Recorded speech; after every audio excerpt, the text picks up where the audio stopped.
and welcome to Dear Hank and John. More like Hank and Tessa. Am I right, ladies? I was given one thing that I needed to do on this podcast, and it was to say that line correctly. What did I say about scripted content? I am not good at it.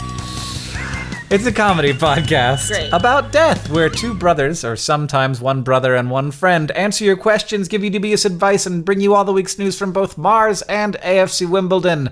That's a sports thing, in case they're new to the podcast.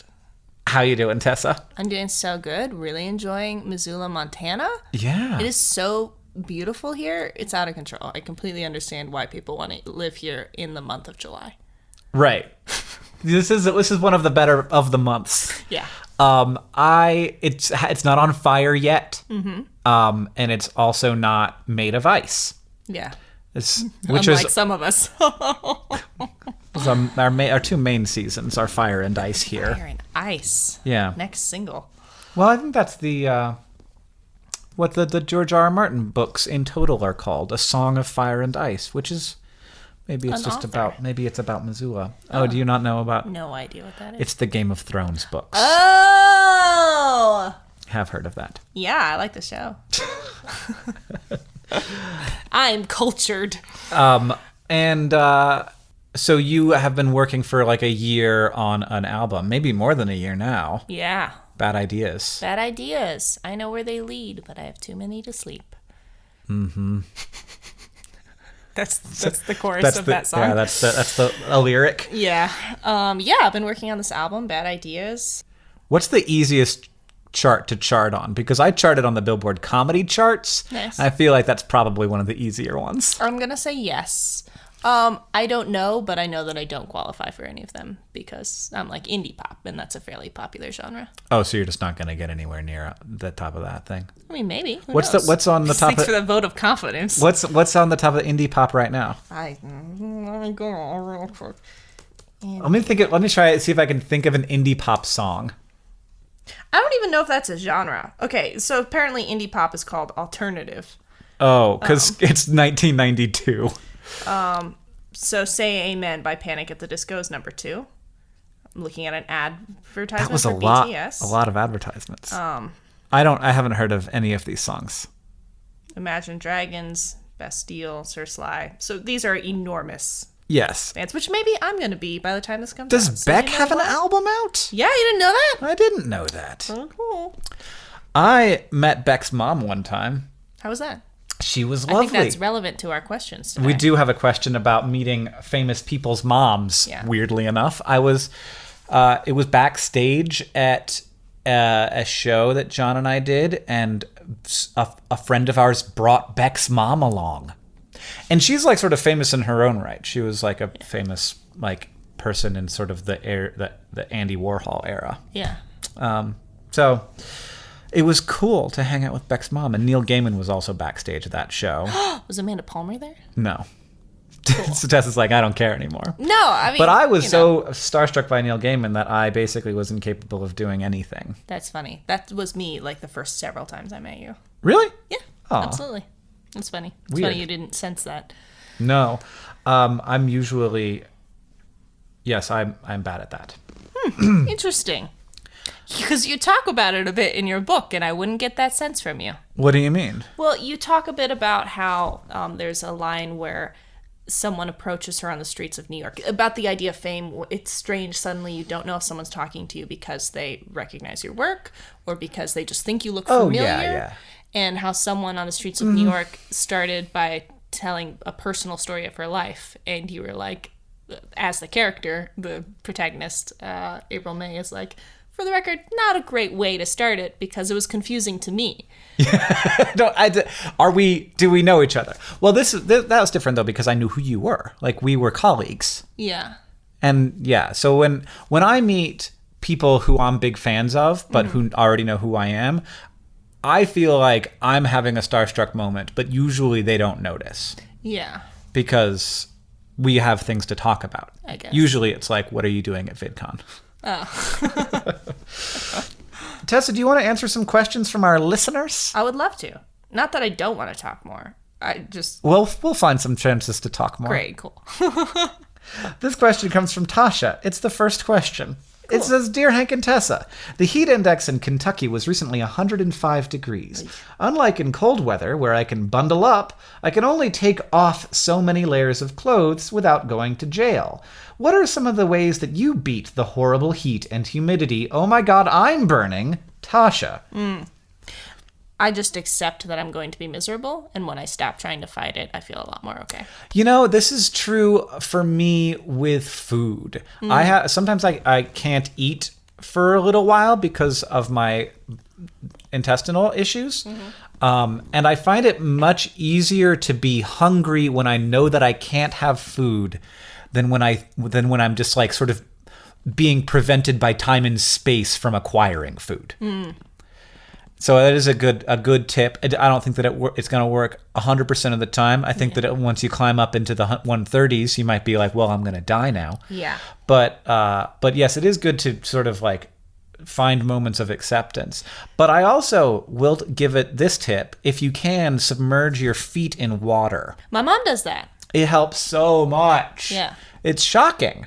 Yeah. I've actually never done it. I do it all the time. When it's super hot in Missoula, I just like spray my feet off with a hose. Cool. Byron doesn't have AC, so I'll probably use that tip this week. Oh, yeah. You're sleeping in no AC land, and he lives upstairs. Yes.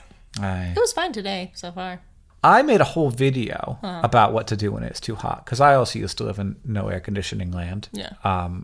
Because in Montana, it gets 100 degrees like 3 times a year, but nobody has air conditioning. Mm-hmm. But I do now, thank goodness. But I have a whole song. It's called "It's Too Hot," and it has a number of tips in it about spraying yourself with water and putting ice cubes in your pants and making out with box fans. And I was in a viral video on Rhett and Link's channel, Beat the Heat. Oh yeah. So some tips in that. Yeah, check out Beat the Heat or It's Too Hot. We've got viral videos all for you. 2011. Yeah. 13? I don't know what year that was. What were the tips in Beat the Heat? It was a goofy thing, so I don't want to spoil it. Spoilers. Sorry. Oh, man. I will say, too, I am very rarely too hot, so cold makes me miserable. So I am too hot all the time. And I'm very rarely too cold. I love being chilly. Ugh. And I call it chilly down to like 22 degrees. Ugh. Yeah. No, I hate being cold. It gets cold when it gets into the teens for me. Tessa, hit me with another question. Shelly writes to us. Hello, Shelly. Or Sheely, possibly. Dear Tessa and Hank, I've been a barista for 2 years and thus have heard many a strange request from customers. However, the other day a woman asked if our iced coffee is organic, to which I replied, yes, seeing as all our coffees in the store is organic. She then asked if there's ice in it, to which I replied with yes, because iced coffee is, after all, iced. She then proceeded to inform me that by adding ice to the iced coffee would make it not organic. I'm still so confused by this. Is ice not organic? Probably not smelly. Shelly. Well, whoa! Now we know that it's pronounced Shelly. That was great. It all worked out. Or probably not Smeely. Sheely. What's happening here? First of all, we got to recognize that in chemistry, ice is not an organic compound. Whoa. Water isn't organic. It's not an organic compound because it's not a carbon compound. But that's not what we're talking about when we're talking about organic coffee. We're talking about the part that was grown. Was it grown certified organic, which means like no pesticides, herbicides, or inorganic fertilizers, I think. And a number, like, it's a certification thing. I don't know how it works exactly. Was she making a prank video? Was she making a prank video? It sounds like she's making a prank video. Did she look like... I couldn't think of a YouTube prank. Was she Jake Paul? Was she Jake... Does he do pranks? I don't even know. I feel like he must. Yeah. For the other thing you gotta say is that, like, if the ice makes it not organic, then definitely the water does. In the coffee. Because it comes from the same place. Can I just say, this person is absurd. And this is absurd. Shelly/Sheely, you're not crazy. No, unless it's a prank video. In which case, you should search YouTube video for organic ice prank and see, because that's a real winner. Yeah. I think that it's getting tens of views. Yeah, I clicked on that. Sarah asks, Dear Hank and Tessa, My can opener is in the dishwasher, and I need to open a can. How do I open it? My spaghetti noodles are getting cold, and I need tomatoes to make tomato sauce. The storms are brewing in my eyes. Sarah. I don't know what that's a reference to. I think it means she's crying. Oh. It's a Jefferson Starship song about Sarah. What? Yeah. Wow. What? Man, that was a deep cut. I liked that, Sarah. Sarah, you can open your dishwasher and take the can opener out. That's sort of what you got to do, because your other options are all like just hit it with a rock, or go get a new can opener. Yeah. Or do you have a katana? Yes.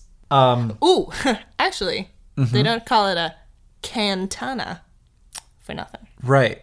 That's the brand of katana can openers. Yes. Actually, this is a pretty good idea. Yeah. It's not terrible. Yeah. Could we create a better can opener that's very fast because it's a katana? Yes. The cantana. Yes, the cantana. It's a little messy. That's all I've got. There are can openers, various kinds of can openers, but I think that you only have one, and it's in your dishwasher, and you know where it is. It seems like a fairly easy. What happens when you open the dishwasher during the dishwasher cycle? The water immediately stops going. So just like open it just a teeny bit and it just stops. And then you can open it all the way. And there's not like the knives are all going to fly out and hurt you. You're going to be just fine, Sarah. Okay. But put those storms away. Get those leeches out. That's a reference to a Vlogbrothers video. There you go. All right, I got one. Okay. Rachel, or Rochelle, asks, Dear Tessa and Hank, I seem to be trapped in a moral dilemma. I work as a sales associate in a mall toy store, and at least once a shift, I'm asked to lie to a child. Oh, well, yeah, that seems like it would obviously happen. Cool.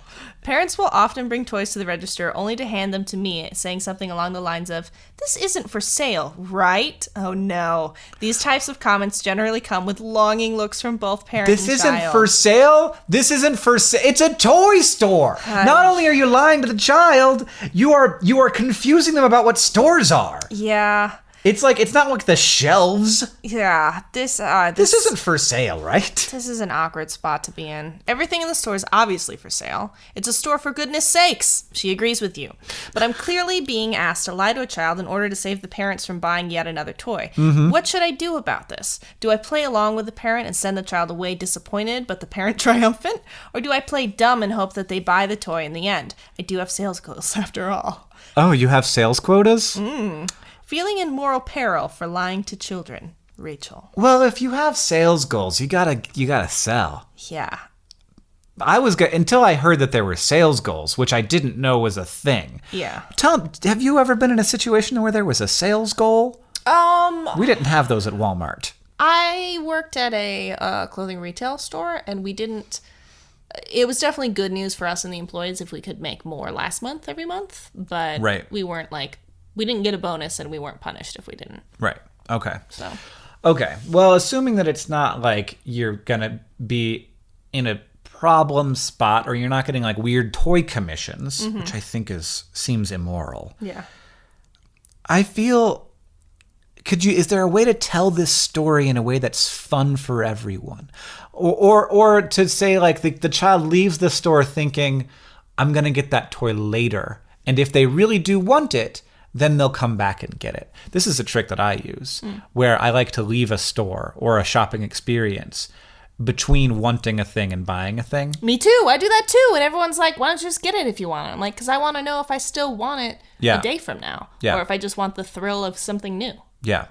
So do that to the child and be like, oh no, this is a pre-release item. It's only on the shelves. It's an advanced player's copy. It's an advanced toy copy. Clever. And then say, but like, it will eventually be on sale. But right now you're getting a sneak preview. Yes. You are the first person, child, to ever play with this toy. And we're doing research, but in another month it will be out to the public. Yeah. Or a funny one might be like, oh man, kid, I wish you could have this, but I actually already got it. It's mine. I bought it. Yeah. I own about a third of the stuff in the store. Yeah. But it's just mine. I've bought it already. Yeah. I get paid a lot as a toy salesperson. Yeah. Mostly in toys. Yeah, Yeah, I don't know. I mean, if I were you in your position realistically, I'd probably just go with it. Yeah. Because it's just... The parent is in charge. Yeah. Thanks, Rachel. That's a bit of a surprise, but now that you've said it, it makes perfect sense to me. And I'm sure that in the course of the next 8 years or so, I will probably use this trick on my own son. Yeah. So thanks for that as well. Yes. But why are they in the toy store if they're not there to get to get a cheaper toy?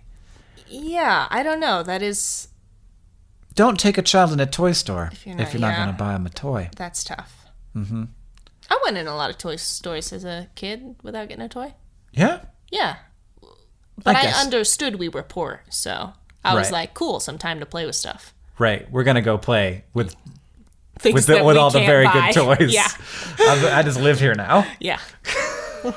This next question comes from Michaela, who asks, Dear Hank and Tessa, I recently started a new job, which I'm very excited about. After my interview, I discovered that one of the people who interviewed me is the mother of a member of a very popular and well-known band, which I will not name. My husband and I have been huge fans of this band for several years. I'm now working closely with this lovely woman who has family photos of her famous child all over her desk space, but who has never mentioned the relationship.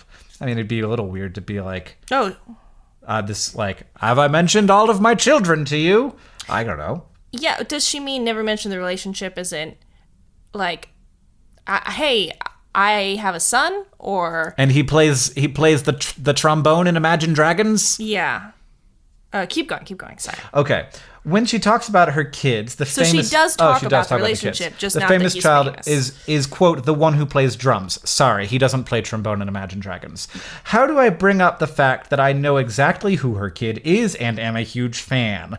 I don't want to make it weird, and I want to make a good impression on my new coworkers. Should I buy a coffee mug with the band's logo and drink from it in front of her every day until she notices Starstruck in Ohio Michaela? No, that'd be weird. Don't do that. That'd be weird. That sounds like the kind of thing that John and I would suggest as a joke. Yes. I do not do that. Definitely. Just get like, I love the trombone and Imagine Dragons tattooed on your bicep. Get his face tattooed on your face. Face tattoo of her son's face on your face. It's subtle. And it gets your point across. I'll just like walking up to her with the mug and Yeah. I'm having some tea. Would you like some tea? Enjoy. Wink. I have a very real opinion on this. Oh. Is that okay? Oh God. Okay. So all I can say is I can speak from my own experience. Oh, you have this experience. I had a coworker who had a son that was in a boy band, but they were not successful. Yeah. They had a poster of like what happened was I walked into his office and he had several posters of like a bunch of young attractive men in various states of hotness. And I was like, okay, this 55-year-old man really likes Feels like weird office decor. young men. Yeah. But then it turned out that it was his son. And that was nice that it was explained to me. Yes, I like that. Yeah. Well, I guess, I mean, I've been in the context of... Sometimes I get a sense that someone is a fan of me but doesn't want to say it because they don't want to make it weird. Yeah. But I guess it's not weird to me that someone would be a fan. I think that's nice. Mm-hmm. And sometimes that weirdness becomes the weird part of it because I sense true. that something's up, but there's no explanation for it. And so you I don't, start and feeling you like, don't am want I to be crazy? like, are you a fan? Because then that sounds really weird. Yes. Yeah, like I've done that before, where I incorrectly assumed that someone was a fan, They're like, what? and I'm like, oh, is it like SciShow or Vlogbrothers or what? And they're like, I have no idea what you're talking about. Yeah, that doesn't feel good. No. So I know that I like to, if someone is a fan, to just kind of get it out there real quick. Yeah. And then it can just be a fact about them, not Yes. their whole identity. Right. And also when I interact with people who I'm a fan of, same thing. I just like to say it right away because I know that I have an energy of I'm nervous otherwise. Mm-hmm. So, I mean, with her, I would say if it comes up naturally, like she mentions that her, son is playing, you could like throw out naturally like, oh, that's cool. I actually love that band. Oh yeah, Imagine Dragons. I love them. My husband and I have been listening to them for years. Yeah. But not like, take me to your house and feed me barbecue with your famous son. Exactly. Just very casual, just like because And just get it out of the way. It doesn't have to be weird. Well, and it also, like, if this band is as popular and well-known as you indicate, which our guess is that it is, because I think we figured it out just privately between us, that this woman knows that there are lots of people who are fans of her son's band. And I can speak from my mom's perspective. My mom thinks it's really sweet when people are like, are you Tessa Violet's mom? I love her. Mom's like, oh, me too. You know? Probably in a little different way than you, but... And that gives her some, I guess... Like, it's true that maybe if she knows that you are a fan, maybe there's some things that she wouldn't say about her son to you, and maybe that's for the best. Yes, that's a great point. Yeah. That it's maybe a little bit dishonest to not say in some way. But it doesn't have to be a big thing. Treat it as a very casual thing, because it's totally normal to be fans of music. That's fine. Yes. Which reminds me. Yes. That one of our sponsors for today's episode, we should just do our sponsors now, is the trombone player from Imagine Dragons. The trombone player from Imagine Dragons. Very under-celebrated, but also he's got a really great mom. Lots of pictures of him on her desk somewhere. Sometimes they do the songs under the advertisements. So. Imagine Dragons does? No, just like podcasts, so I was playing the trombone for you. Okay. Can I do one? Yeah. This podcast is... Will you do some beatboxing for me? Okay. Quiet beatboxing, thank you. This podcast is also brought to you by Lying Children. Lying to children. Children are liars. You should lie to them too. And also this podcast is brought to you by the Cantana. The Cantana, it's a katana for cans. You can open those cans like lickety-split and get a little bit of tomatoes all over your kitchen. This podcast is brought to you by Organic Ice. For when normal ice isn't bougie enough. Wow, we did that good. I mean, the beatboxing is my favorite addition that we've ever made to the podcast, and there's no way John's going to let me do it. Okay, well, for the record, I disagree with John. That was awesome, and you're actually good at that. You should do that every time. I'm just going to take that clip of you reviewing my beatbox and play it over and over again to Catherine, who is not a big fan of me beatboxing. Cool. You can also hear Catherine arriving in the garage right now if you listen closely.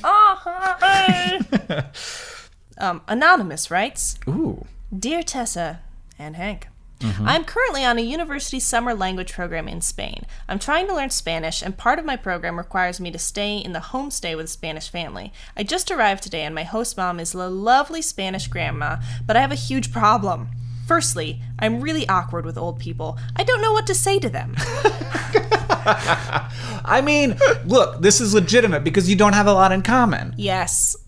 Like, you're not going to talk about the trombonist from Imagine Dragons? Absolutely not. Or the cantana. No. Oh, maybe she should get her a cantana as a welcome gift. Yeah, I mean, if I'm being, like, I feel a little dumb about this, but we're also going to just, like, let's summarize the rest, which is also that, like, Anonymous is not particularly good at Spanish. Yeah. And so you got to deal with that barrier as well. So double weird, and now you live in this person's house, and you don't want to go outside because you don't want to feel weird. Oh no, she says, how do I avoid potential awkward situations where we sit in silence over meals because we just can't communicate? Yeah, I think that's part of the whole problem of the language barrier, but also part of why you're there. Why you're doing a homestay is so that you can find little things to talk about, and in those moments when you maybe are holed up in your room, be like, okay, what am I gonna say to my excellent Spanish grandma? Am I gonna say, like, these meatballs are very good? How do I say that? How do I say, how was your day? And then how do I say that in a different way because I didn't understand any of that? Yeah. And then what else are you gonna say? Yeah. Like try and like rehearse like a report from home. Be like, I talked to my mom. We discussed what's going on in America right now with the whole like ending of democracy and stuff. Sorry. I was trying to figure out what you would talk about with your American mom. I know. No, that was good.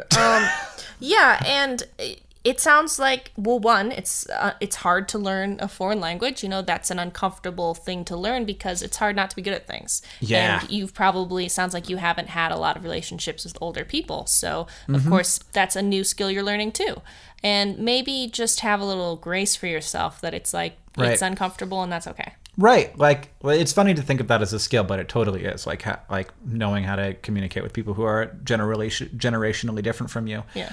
And then the other thing I will say is the moment you start learning a new skill, you instantly become at that moment, you are the worst person in the world at that. Like you go from being the person like most people who has never juggled to being the worst juggler.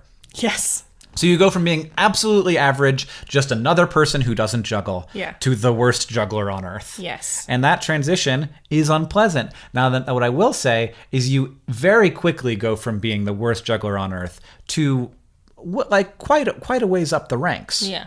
Just by sticking with it. Yeah, in a matter of an hour. Yeah. And that is also true of Spanish. Yeah. Yeah, you're doing great. Don't be so hard on yourself. Just treat it as an opportunity for you to learn something new on both fronts. Yeah. And also like make that awkward step and do it and have awkward grandma hangouts. That's good advice. I want a high five for that. Boom. Nailed it. This next question comes from Becca, who asks, Dear Hank and Tessa, I found a Dodie video where she gets a cello fixed and then decides she wants to learn to play it. After just one day of having the cello, she was able to put together a video where she covers Summer Loving from Grease. I understand that she has a musical background, but as a person who has been singing and playing instruments for about 12 years, I can't imagine learning an instrument that fast.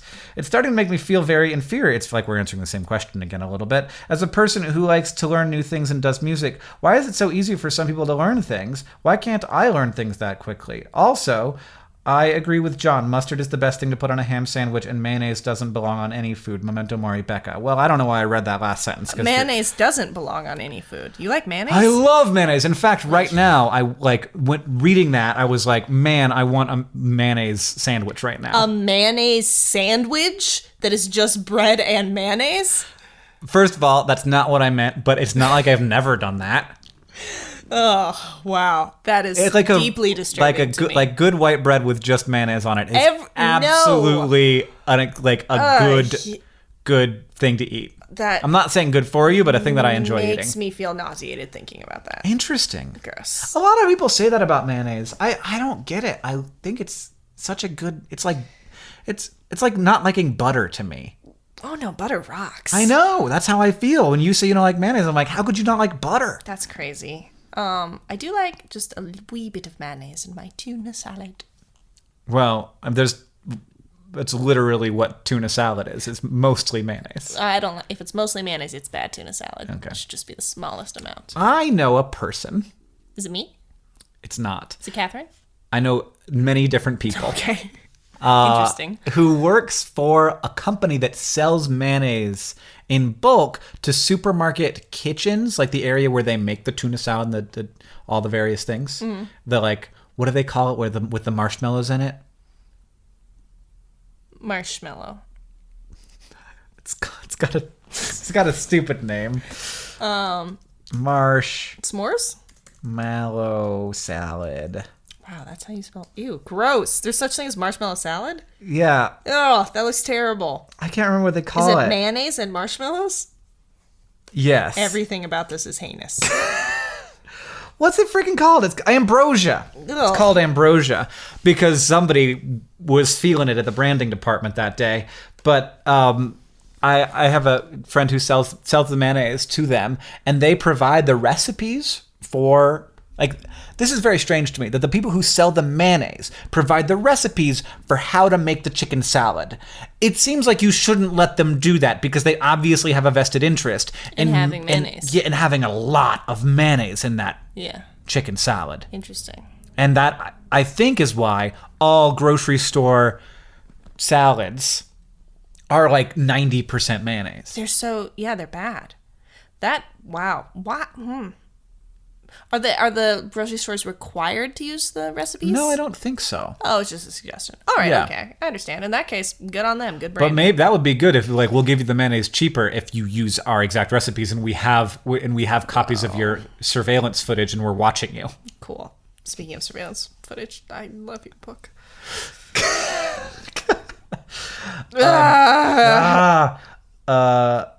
What were we talking about? Dodie. Let's just pass this question. Whatever. I'm just kidding. Okay. You know Dodie better than I do. You've been on tour with her. I do. I know Dodie very well. I haven't seen the specific video. Do we know for sure that she learned the cello in one day? That doesn't surprise me. Here's what I would say, though. We know that Dodie can play this song on cello. That doesn't mean that she can play cello. The other thing is that, like, I know people are super impressed with how quickly I learned guitar. They're like, wow, you're amazing. You learned guitar so fast. You're gifted. And I'm like, well, maybe, but I also spent like 6 hours a day playing guitar. Yeah. And you can learn anything pretty quick if you spend that much time on it. That is a thing that is, I think, underappreciated about people who are good at stuff. Is that level of, like, you know, time investment. And I, like, when I was learning to play guitar, it was the same way, where I would play and I would, like, do chord switches back and forth and back and forth and back and forth and back and forth, because there's no other way to get good at switching between chords, because your fingers don't know how to do that yet. Yeah. So you have to teach them how to do it. And now, like, I haven't gotten any better at playing the guitar in the last 6 years, because I very rarely spend any more than like an hour at a time playing guitar. Yeah. Yeah, absolutely. And I know that Dodie plays instruments a lot. Like, she spends a lot of time doing that. So like, yeah, you can sit down and, like, do it for 6 hours, and it's like the kind of thing that only a YouTuber can do that. So I'm making a face right now. You are. But what I mean is, like, there is a certainly not something only a YouTuber can do, but there is an advantage to doing that when you are being compensated for your content creation. You know? Yes. You've got people who are watching, and you need to figure out a good video to make. You need to, like, there's all these different incentives to really dedicate that time. But there's also a great incentive to dedicating time to mastery of anything, which is that it is a pleasant experience. Yeah. Getting better at something is really fun and good. Yeah, it rocks. And I want to learn how to play bass guitar. Well, hit those 6 hours a day. You'll do it. I'm kind of wondering if I can be competent enough at bass guitar in the next month and a half to play bass in September on tour. Because you want to play bass in your band? Because you just do vocals now? I just do vocals now, Yeah. and I play with a drummer, but on Dodie's tour, it's just going to be me on stage with tracks. And I just thought it'd be cool to play bass. And I'm like, I wonder if I can learn that before then. And I think, honestly, maybe I could. We'll see, though. Oh, man, I want a mayonnaise right now. A great way to learn things is to be super over ambitious, because if you like shoot for a really absurd thing, I mean, you're at least going to get kind of good at it. Yeah. Yeah, I mean, I also like, when it's music, I just like finding a song that I like to play, that I love, and then it's just fun. Abby asks, Dear Tessa and Hank, some nights when I'm hungry, I'll be really craving hot dogs. But then like 10 minutes later, I think, ooh, Chinese sounds really good. And then 8 minutes after that, I'm like, dang, pizza's not really yummy. What do I do? Once this happens, I feel so conflicted, and like nothing I choose will satisfy my needs. I just want all the foods. Please help. I'm starving. Not too shabby, Abby. Or not too shabby, Abby. This doesn't sound that tough. Especially because you could get all of these foods and then just mix them together into a giant casserole dish and bake it. Which sounds really... Casseroles make me think of mayonnaise. Do not like mayonnaise.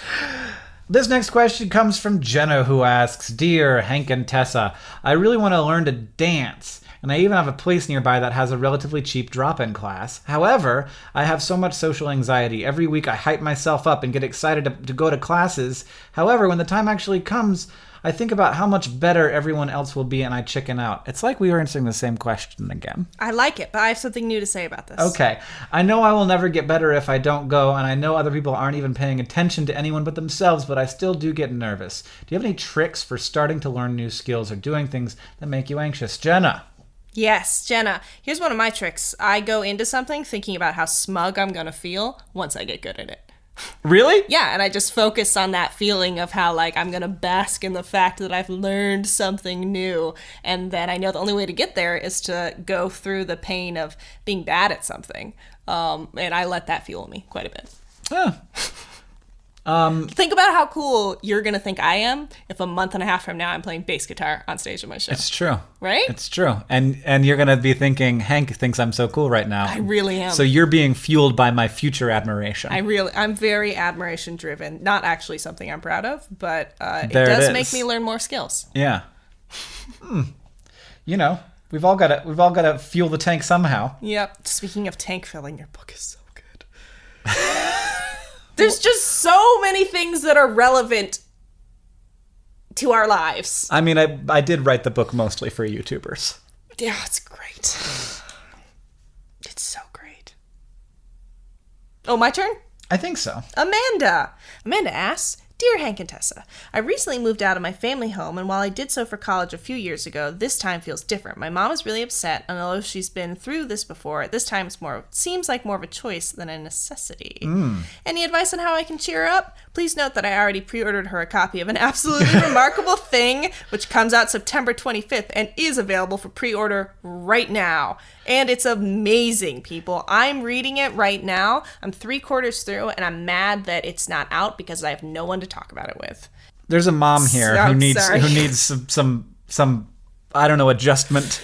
I completely, like, as a parent, you're gonna have this sensation when your kid leaves. Mm-hmm. You know, probably, like, I'm not saying like blanket statements, but like, you also have to be happy for them, and like your mom should not be putting this pressure on you for you to feel like she is part of the reason that she's sad, like you're the cause of her sadness. Right. Yes. And also, like, to like have that sort of like holding you to, you know, that, like, living with your parents. Yeah. If you made a different choice, I wouldn't be sad. Right. Yeah. I've never been a parent, so I can't. Well, I've never been a parent of a teenager, so I also don't know what this is like. Yeah. I'm sure that, or a 20-something, I'm sure that this is difficult when the kid leaves. Absolutely. I know that like, my mom was sad. I think all parents are sad when their kids leave. Yeah. But, you know, like, this isn't really on you, yeah, I guess is what I want to say, Amanda. Yeah. But it is good to want to make your parents happy, as long as, like, that part of that is like bringing you joy. So puppies, cats, hamsters, fish, bearded dragon, not a bearded dragon. Ooh, can I throw out there, like, and I know this is much easier said than understood emotionally, but it's okay for her to be sad. And I think you can find it's very difficult, but if you can, try and move into a space where you are okay with her sadness and it doesn't need to be your burden. Right. Like, you can just be like, that is sad, you know, without taking it on as something that you're causing or you're doing something wrong. And if she's putting that on you, I'd say that sucks. Because she should, you know, kids do leave. That's part of life. Yeah. But that is a great point, that, like, not all negative emotion exists to be fixed. Yes. And sometimes, like, this is a sad time and it's going to be sad. The thing that made me concerned is when it was like, now my mom feels like I'm making a choice and that's making her more sad, because it shouldn't be, I'm sad because you're making this choice. You are doing this thing to me. Yes. It should be, I'm sad because you're leaving, because, like, I liked having you in the house because I love you. Yeah. I misread that, actually. That's a really good point, Hank. I think it's very important in general in life, not even with just emotions. Like, some problems don't exist to be solved. They exist to be understood and appreciated, and to, like, sort of say, like, I know that this problem exists. I know that this emotion exists. Yeah. And that's all we're going to do with that. We're going to continue to live in the world having recognized the existence of that. Yes. Excellently said. High fives. All right, one final question. We're hitting a lot of serious ones today, Tessa. I hope you don't mind. Well, I love serious questions. I like to talk about stuff that's, like, I've done a lot of, like, emotional work in my life, and I've done a lot of therapy. So, and a lot of the things that I've learned, I wouldn't have learned if I didn't hear someone else talk about it first. In fact, one of my, like, journey to becoming the better person was listening to a talk show where someone related a relevant problem to me, and the host was like, you should read Women Who Love Too Much. And like after I read that book, I got into therapy. All that to say, I do feel very kind of good about talking about these things. So this has been great for me. Well, this final question comes from Molly, who asks, Dear Hank and Tessa, I'm 23 and my ex-boyfriend of 2 years and I broke up more than 3 months ago. And I'm really struggling with this whole friends thing. He broke up with me and initiated a conversation about a month later, which was fine. I had a conversation about boundaries with him in terms of how much I talk to friends and what it's okay to say, because he was talking to me every day and was saying just odd things. So now we talk like once a week, not scheduled or anything, and I have never wanted our relationship back in the slightest because it was miserable, but every time we talk, I get really preoccupied with just thinking about us. Not in a longing way, it's just really distracting and annoying. I want to be the girl that can be friends with her ex, but why can't I be chill like him? Do you think it's even possible to stay long-term friends with someone you had a serious relationship with? Can't think of a sign-off, Molly. That was such a sad sign-off. Feeling jolly, Molly. No, yeah. Yeah, it's the couldn't think of that one. Man, sorry, I'm leaning away from the microphone because that's helpful. Molly, this is like a very legitimate thing, and when I read this, I really hear you struggling with feeling like if you are honest about being sad or uncomfortable with this, that somehow makes you less chill or less cool or less mature. Maybe you're feeling like if I'm wrapped up in this, then he's the more mature one, and I don't think that's fair at all. A mature thing is to be honest with yourself about how you're feeling, and it sounds like if you're being honest, you don't feel good in this interaction, and that's okay. Yeah, and it sounds like you didn't have a great productive relationship with this person in the first place. Like you say, I don't want a relationship back because it was miserable. So I think that like it sounds like this communication is bringing you back to that place. It's not like taking you forward out of it. And whenever anyone uses the word miserable, I feel like you should be moving away from that place. Yeah. And it doesn't seem that there's that much tying you together except the shared experience. And that's not nothing. Like, that shared experience does matter, and it is a piece of your life that like shouldn't be considered thrown away or discarded in any way. Like it's always going to be part of you. But I know that it is possible because I've heard people say that they've done it, to have long-term friendships with people they had serious relationships with. I've never done it. I've never done it. Yeah, I've never done it. And I think that's the norm. And I do think that it does exist. I have a friend who has a friendship with someone they had a relationship with. But I think most people are, if I'm being frank, I think most people are trying to convince themselves they can be friends because they think that's the more mature thing to do. When it's complete, it doesn't mean you think that he's bad or anything. It's okay to just say, hey, our relationship is complex and I want my life to not be complex. Yeah. Yeah, and also I'll commend you on having that initial conversation with him in the beginning, which I know can be a difficult thing to do, to say like, we need to talk about boundaries. Yeah. So I can tell that you can do this. Yeah, you're doing great, Molly. You're doing great, Molly. Tessa, we're not going to have any news from Mars and AFC Wimbledon today. No, we're not. They stopped existing. Mars was canceled. We recorded this episode well in advance because we needed one for the background, and Tessa was in town. So yes. So I really appreciate you hanging out and answering questions with me. It was a real good time. Yes, thank you for having me. I love answering questions. But you should listen to Tessa's music. Yeah, my songs are available everywhere songs are found.